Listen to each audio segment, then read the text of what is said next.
Hello, and welcome to the Cultivating Confidence podcast. I am your host, Dr. Nicole Grams. I am a life coach who specializes in anxiety, health, and human design. And I also happen to be a functional medicine pharmacist. This podcast is a compilation of conversations that I've had with clients and colleagues. So listen in as we explore the mind, body, and soul's confidence in its many forms. I don't know if there's anything specific that you wanted to talk about today, but I feel I'm always laughing each week because there seems to be a common theme with clients, completely different situations, but the same kind of stuff comes up. And this week it's been a lot of like healing towards our parents.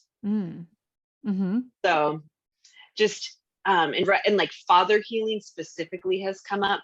And it could, father and mother healing, and talking about how as we kind of rise on our own spiritual path and like become more and more connected with our truth, we run into these obstacles and we find like ego sneaking in, trying to tear us back down and like tell us these old beliefs about ourselves. And in uncovering that and like trying to dive deep into like, where did this belief come from? And doing the exercises of, like, think of a time, when you first felt, this negative emotion. 100% of my clients have gone back to a comment their parents made when they were younger. Yep. And diving deep into that, I actually just wrapped up a meditation on doing a visualization. I know you've done it before too, where you go and visit your younger self in that moment. What would you say to her? Right. It's one of the most healing things that I can do, that I have done with people, with clients and myself. Like that inner child work and going there to go back to those moments and kind of, it like gives you the power to like restructure your history. Yeah. And you can literally change your past. Yes.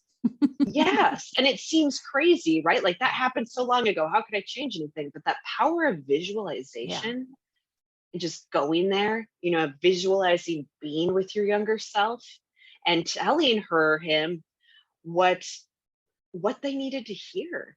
What do you wish they were told, in that moment when they were feeling so low and, got this sting from someone's words for the first time that planted that deep-seated belief that we carry through the rest of our life that we let hold us back.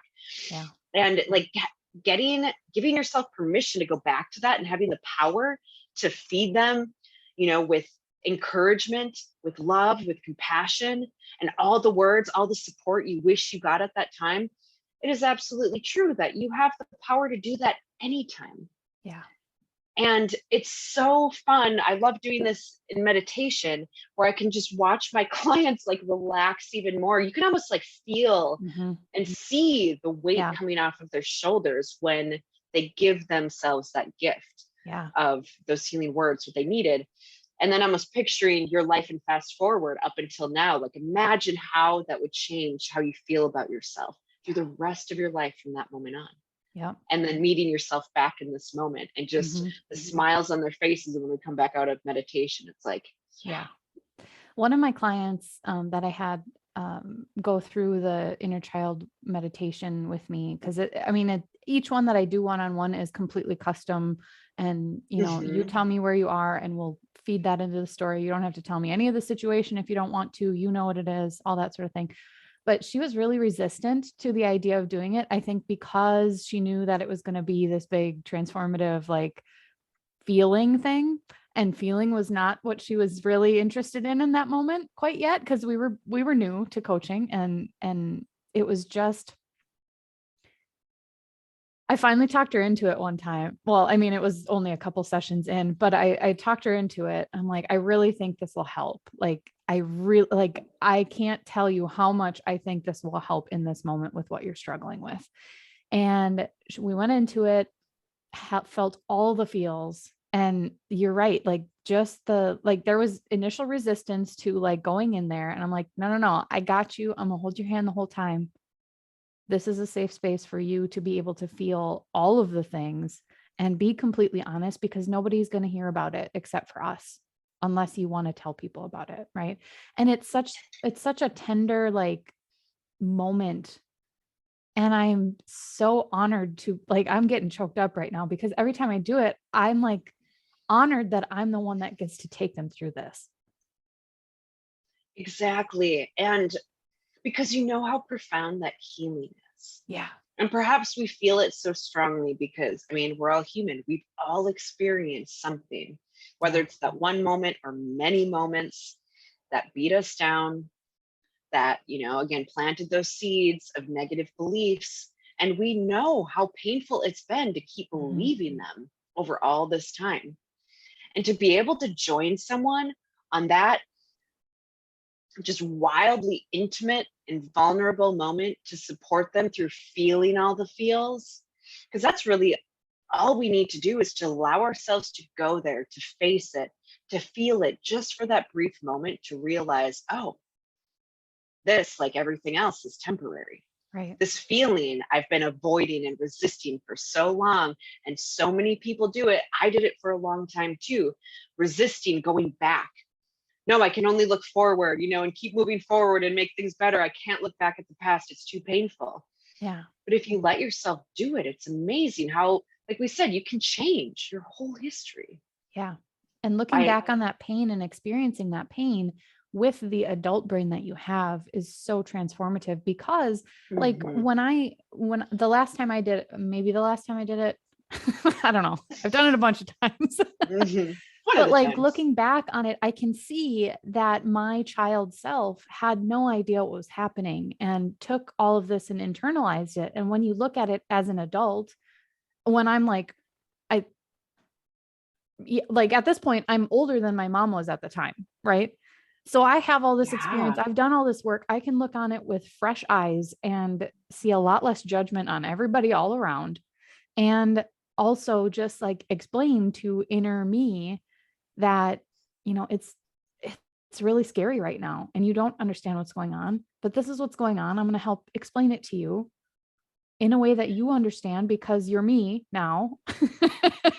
Exactly. Like, it's so crazy. Yeah. And I think that right there could bring people a lot of comfort to the exercise, because, right, like you said, the brain was far from fully developed when these things happened. No idea how to process emotions, no idea how to feel them, no idea what they were. Yeah, exactly. And to be able to go back, it actually makes me excited to go back to those moments, because you can go back with this mature brain, with all of the wisdom that you've gained over your life, and to go back, with this compassion, not only for yourself, but even for, the parent, or maybe it was someone else, another significant adult or whatever in your life, and compassion for them too.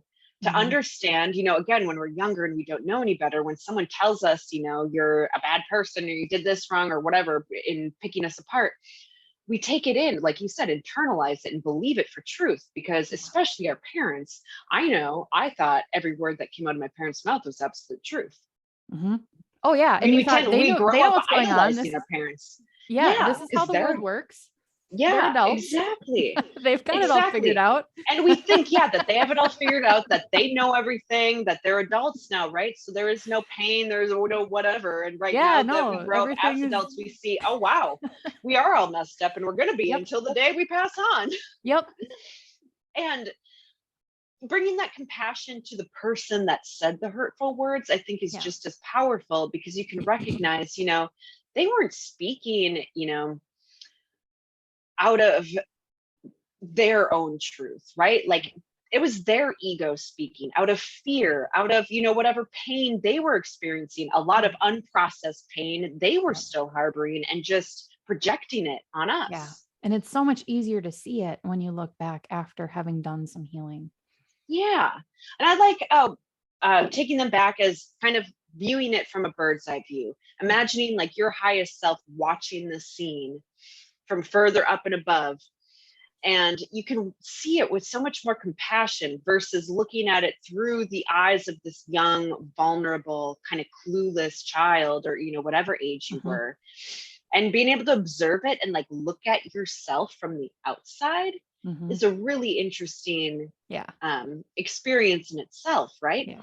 Like, your highest self, you can talk to you. And I love how you said it. You're like, I know how to tell you now what words you needed, because you're me. I'm you, right? Like, right. I was And you're there. able to explain it, like you're kind of not dumb it down, but like simplify the words so that you understand it now better, because that's exactly what we're doing. Like Yes. if we really want to get meta on this, there is no past. There's just what we believe happened in the past, right?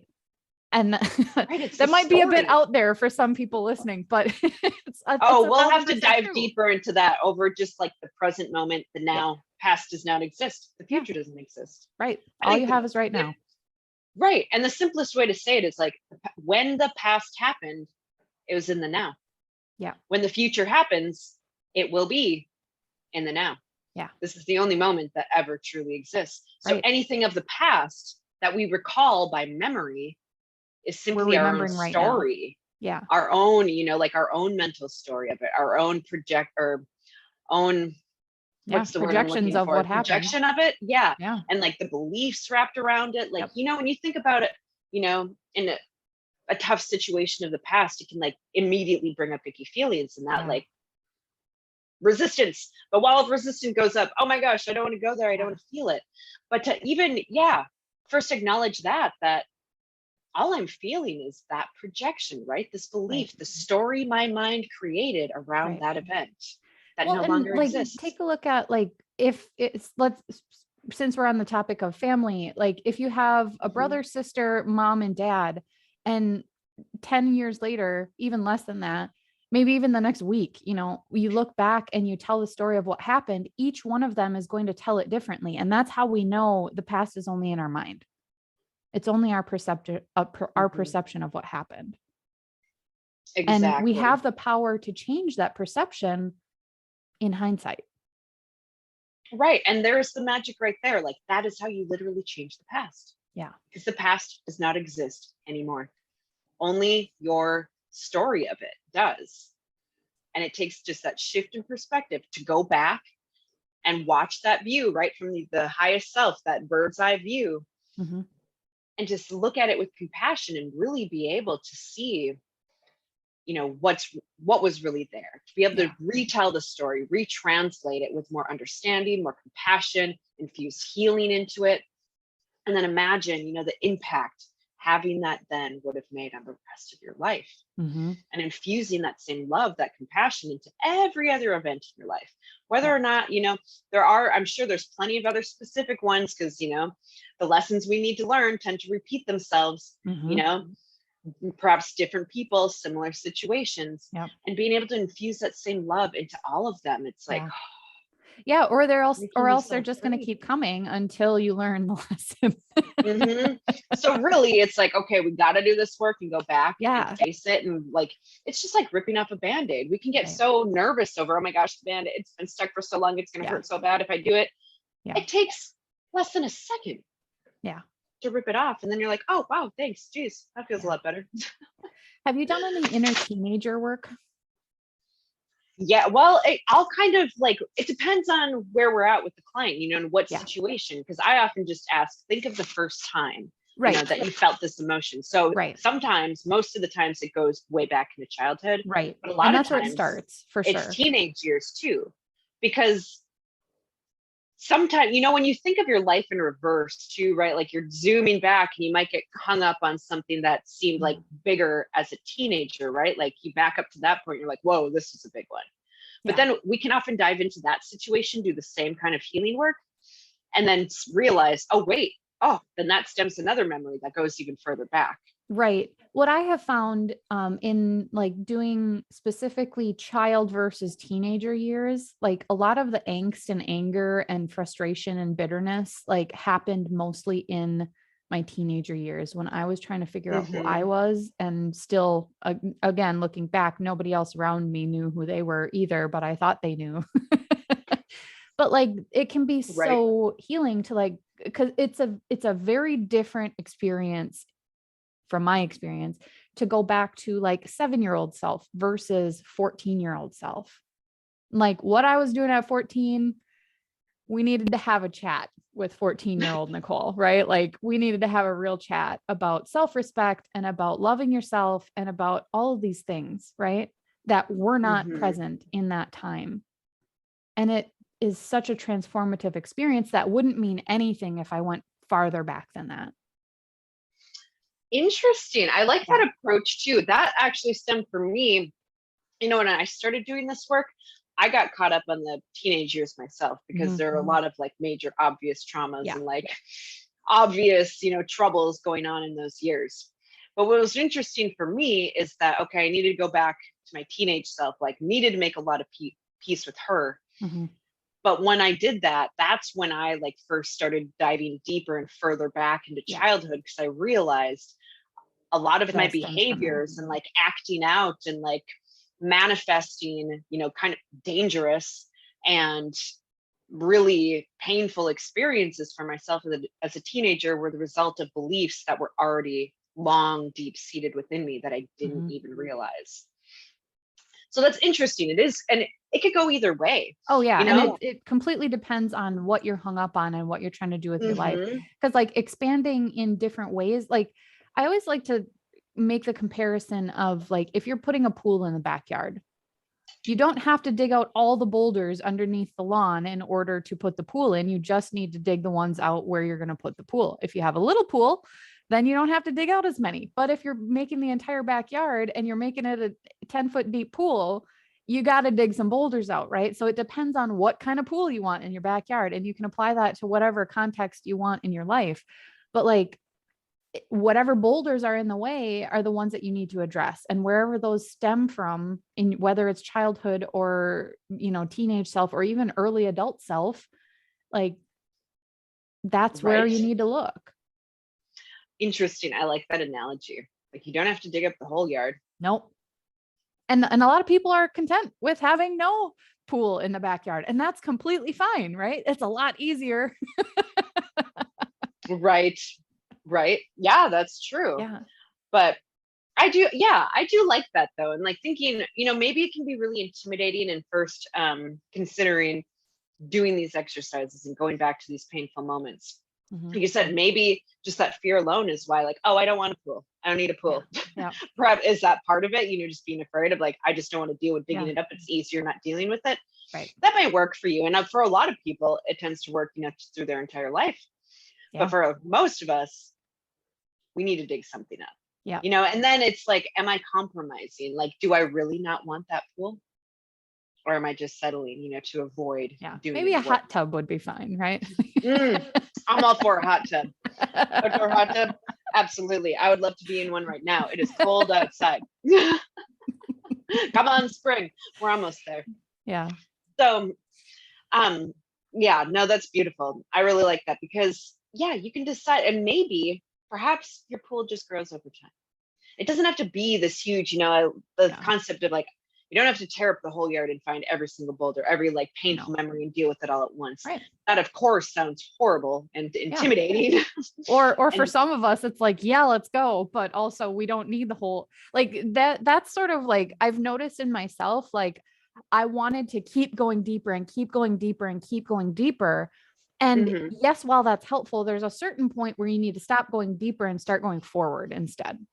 And I started to like use this inner child work and like healing work to buffer and stop myself from moving forward, because then it was more comfortable for me to experience my past and work through my past than it was for me to look forward and try new scary things that I haven't tried before.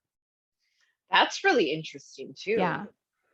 And I can definitely admit, to being guilty of doing that, like digging deeper and so deep into the past, trying to understand it, that you can get lost in that too. And remember, here and there, maybe while you're starting your pool, you got to get your head above water here a little bit and keep moving forward, keep working on building the pool. Yep. Got to finding that balance up too. Yeah, exactly. Oh my gosh, I love it.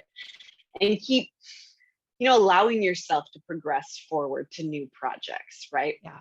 So I like that a lot. It's so important, to find that balance. It's one thing to go and maybe, balancing this past and future with me, which neither of them actually exist. As much as you go into the past to bring that healing, I always like to finish that work with like fast forward through the rest of your life and get to the now. And maybe we project forward a little bit. Like imagine, had you had this, these kind of words, this advice, this compassion, this encouragement that entire time, Now imagine, moving forward, what you're, with this confidence that you've had your entire life and what you'll create. Yeah. And finding that, like, balancing out those exercises between doing that perhaps more painful past work and then letting yourself daydream of, what is your ideal life a year, 5 years, 10 years from now, letting go of the how, no matter, don't worry about how it's going to happen, how far-fetched it seems. Just let yourself daydream about your wildest desires. Yeah. I think that's a great way to balance it together too, and like giving yourself that encouragement from the past, and just imagining, had you had all of that, how much that would have impacted the rest of your life, and giving yourself that, visualizing that, so you can arrive back in this present moment and be excited about looking towards the future. Yeah. Instead of, anxious or worried about, or, fearful of, oh my gosh, what's going to happen next. Yeah. So, And I will say, like, doing the meditations, I was just thinking about, like, there are pre-recorded ones that you can go through and they're great and you can work through little things. But I think the deeper healing with them comes when you have somebody actually guiding you through your specific situation. Like, it's so much better, in my experience, to have somebody guiding me through, because then I'm not responsible for creating the scene. I'm just there to live it. Instead of like, okay, well, if I was feeling this and then I go back to here, and you get out of your head entirely and you just sit in the passenger seat and then take action when required. But like the pre-recorded things on like Insight Timer and all those, they're great, but they're pre-recorded script that is not necessarily custom to what you went through or emotions that you had, right? So maybe there's one about anger, but like, is that really what you were feeling in that moment? Probably not, because anger is like a cover emotion for what pain you're actually experiencing. right. And you know what? With the pre-recorded, which, I mean, I haven't done any like inner child meditations that I've put out on YouTube of pre-recorded, but they're awesome to like have as a resource and go to, and do quick meditation. But for doing work like this, right, not only does it get specific into your unique situation, but it's pre-recorded. If you get uncomfortable, you can just easily stop the video and stop yourself from doing it. Or stop listening, tune out, go do something else, let it play, and like, oh yeah, I got it done, but I was doing something else. Yeah. But when you're on a call, right, with the coach that's guiding you through it, I love doing it. And I mean, my clients are loving it to the point that we're doing meditation almost every week at the end of our calls, because it holds them accountable. Yeah. Because they're there live. We are together right now. And a lot of my client sessions are playing with angel and oracle card decks too. So we are literally making totally custom, spontaneous meditations on the spot based off of what came up that day, whatever exercises we need to do that day. And it's totally, tailored to you and what you need. And with the inner child exercise, like to have someone, we may talk through a specific, occurrence for them, before we go into the meditation, get really specific on that. Sometimes they're not sure yet. So the meditation alone will like bring it up, and then we can talk through it even during meditation or after it. And it is just, wow. I was even surprised by how profound that custom meditation has become with my clients. And that's so awesome that you're doing it too. Right.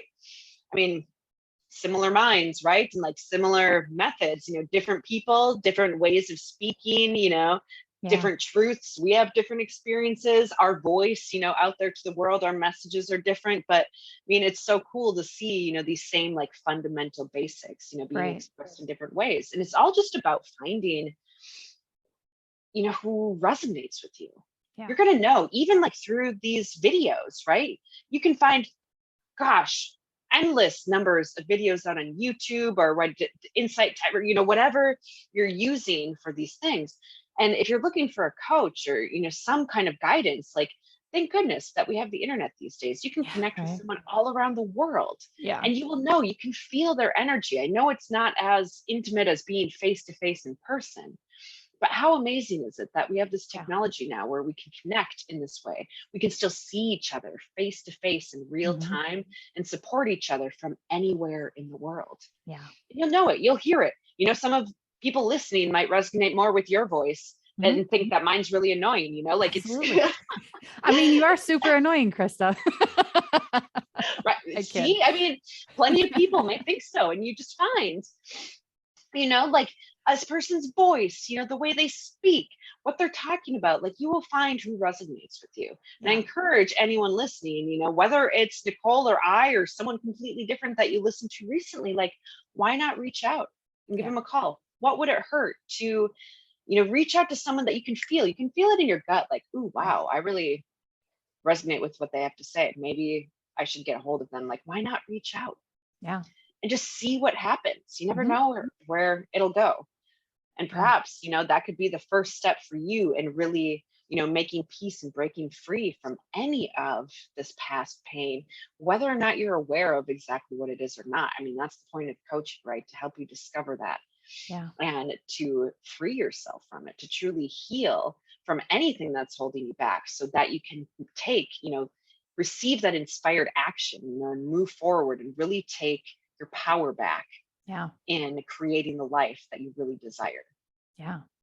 So I wanted to pull it back to when you first said the topic, when I wrote down mother and father healing, for some reason, I didn't think it was going to go in the direction of inner child work. Like it wasn't surprising when it did, but my brain immediately went to judgment that I passed through at the beginning of my journey, where it was like, oh, well, I'm living a different life than what my family is. And they're all judging me for what I'm doing with my money and how I'm living my life, all these things.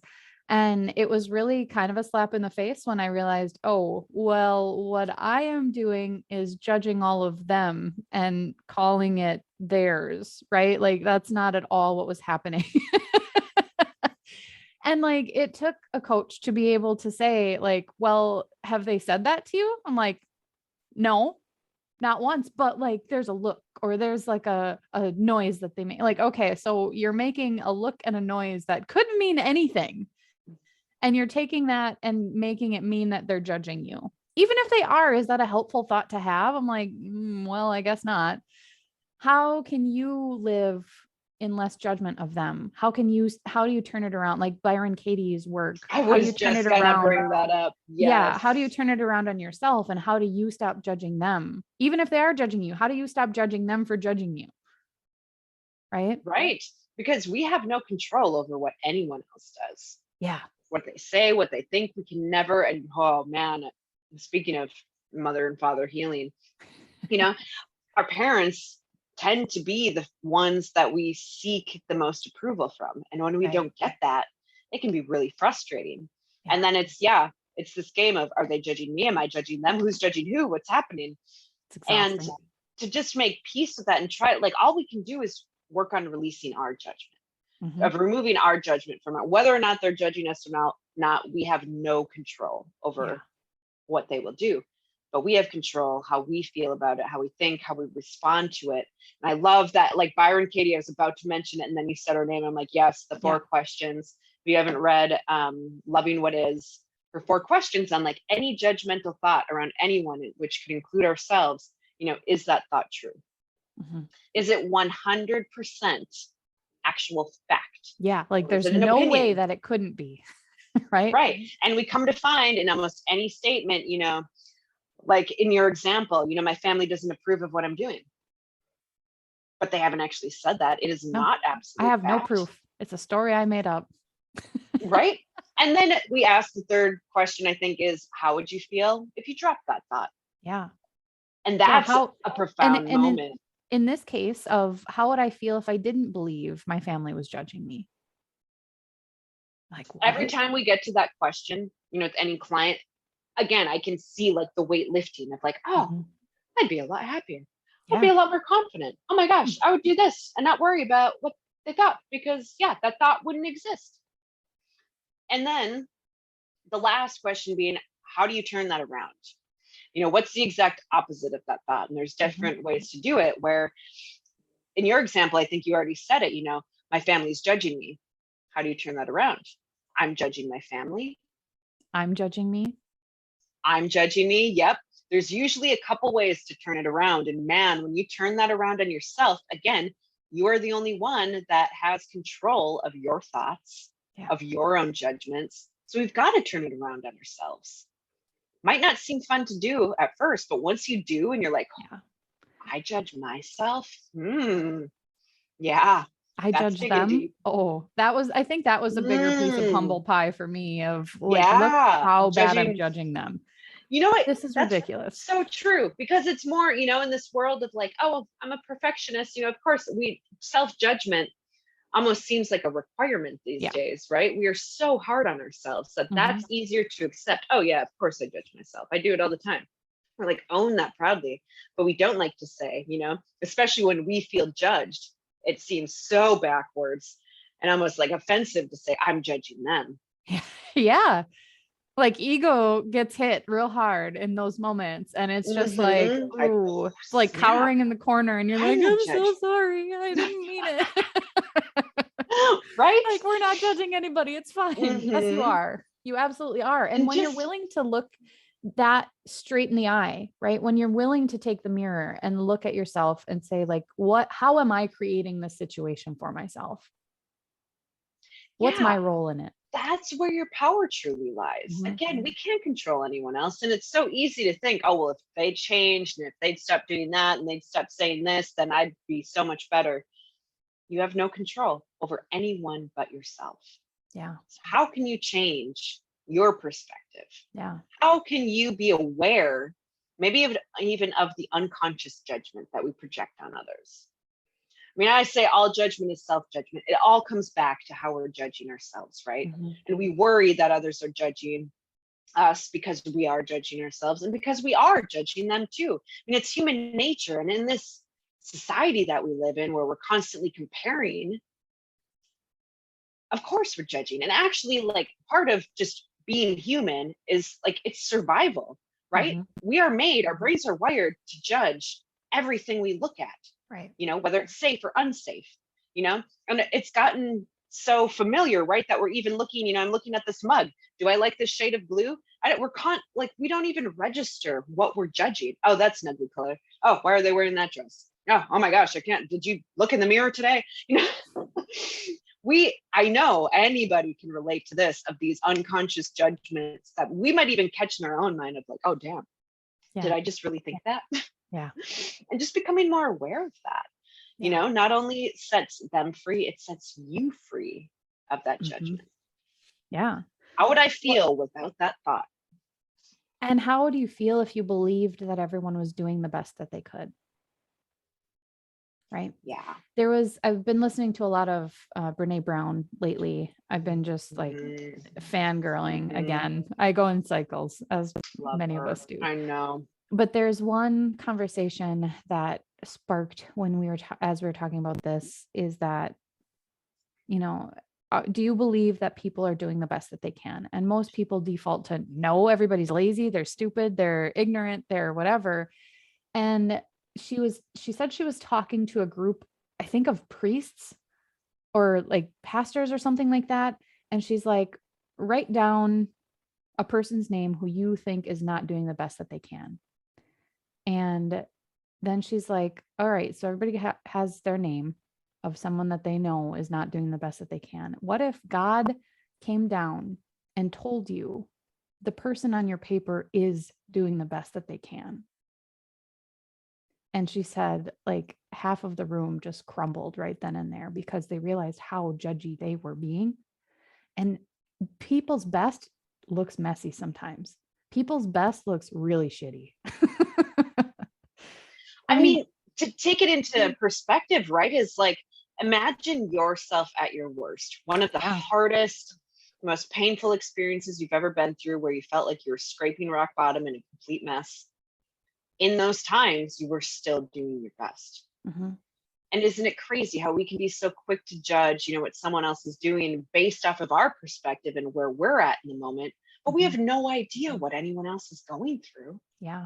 We have no idea what kind of pain they're hiding. Like, maybe there's trauma and abuse happening in their home life that they're not talking about. I mean, any person that we walk by in the street, our mind will automatically like eye them up and judge them for whatever, but we have no idea what that person is going through right now.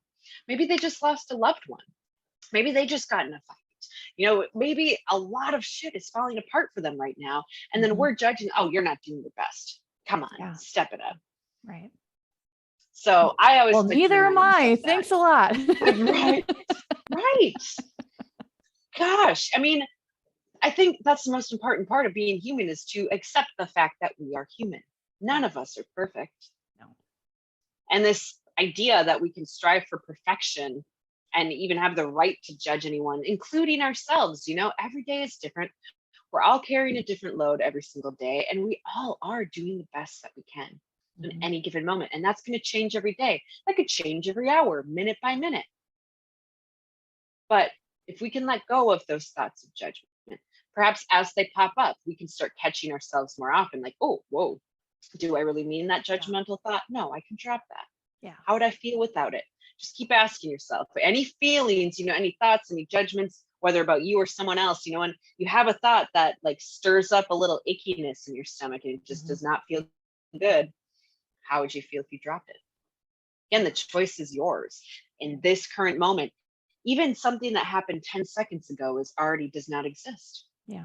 You have the power in every single moment right now to reclaim, your truth, and to step back into a place of non-judgment, to drop that thought, to shift your perspective on what happened 20 years ago, what happened 20 seconds ago. The power is always yours right now. Thank you for taking the time to listen in today. Many of you will be able to take the ideas that you've heard and apply them in your daily life, and that's really all you need. That's amazing.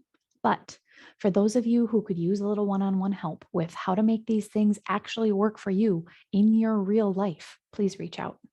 The link to schedule a consult with me is in the show notes. You don't have to do this alone. See you soon.